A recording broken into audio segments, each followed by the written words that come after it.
আজানের ইতিহাস।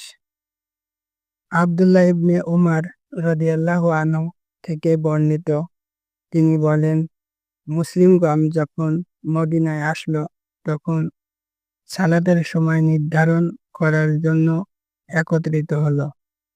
তখন পর্যন্ত আজান দেওয়ার কেউ ছিল না। একদিন তারা সে ব্যাপারে কথা বলল।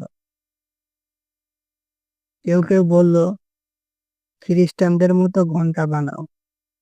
আবার কেউ বলল, ইহুদিদের মতো সিংহা নাও। তখন উমর রাদিয়াল্লাহু আনহু বললেন, তোমরা কি একজন লোককে পাঠাতে পারবে না যে সালাতের জন্য ঘোষণা দিবে?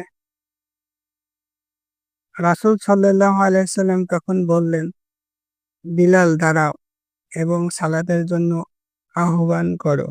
এই হাদিসটি আছে সহিহ বুখারী ৬০৪ এবং সহিহুল মুসলিম ৩৭৭ নম্বর হাদিস। আবু দাউদে আব্দুল্লাহ ইবনে যায়েদের বর্ণনায় আছে, রাসূল সাল্লাল্লাহু আলাইহি সাল্লাম যখন মানুষকে সালাতের জন্য একত্রিত করার জন্য ঘন্টা বাজানোর আদেশ দিলেন, তখন আমি ঘুমন্ত অবস্থায় একজন লোককে আমার পাশে ঘুরতে দেখলাম।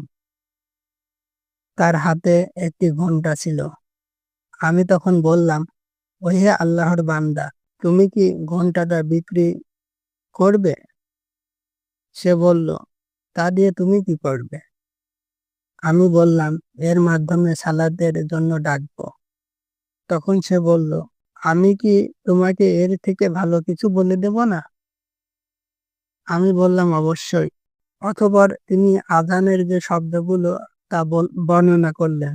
অতঃপর কিছু থেমে আবার বলল, আর যখন তুমি সালাতের একামত দিবে তখন বলবে, আল্লাহু আকবার, আল্লাহু আকবার, আশহাদু আল্লা ইলাহা ইল্লাল্লাহ, আশহাদু আন্না মুহাম্মাদার রাসূলুল্লাহ, হাইয়া আলাস সালাহ, হাইয়া আলাল সালাহ, কদ কামাতিস সালাতু, কদ কামাতিস সালাহ, আল্লাহু আকবার, আল্লাহু আকবার, লা ইলাহা ইল্লাল্লাহ।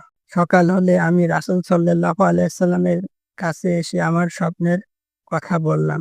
তিনি বললেন, এটা অবশ্যই সত্য স্বপ্ন। ইনশাআল্লাহ তুমি বিলালের সাথে দাঁড়াও এবং তুমি যা দেখেছ তা তার সামনে বলো।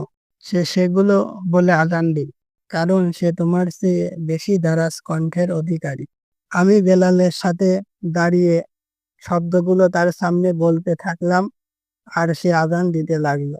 বর্ণনাকারী বলেন, সে আযানের শব্দ উমর রাদিয়াল্লাহু তাআলা বাড়ি থেকে শুনতে পেয়ে চাদর টানতে টানতে ছুটে আসলো এবং বলল, হে আল্লাহর রাসূল, সেই সত্তার কসম যিনি আপনাকে সত্য সহকারে প্রেরণ করেছেন, সে যেই স্বপ্ন দেখেছে আমিও সেই একই স্বপ্ন দেখেছি। রাসূল সাল্লাল্লাহু আলাইহি সাল্লাম তখন বললেন, ফালিল্লাহিল হামদ। হাদিসটি আছে আবু দাউদ ৪৯৯, মিশকাত ৬৫০।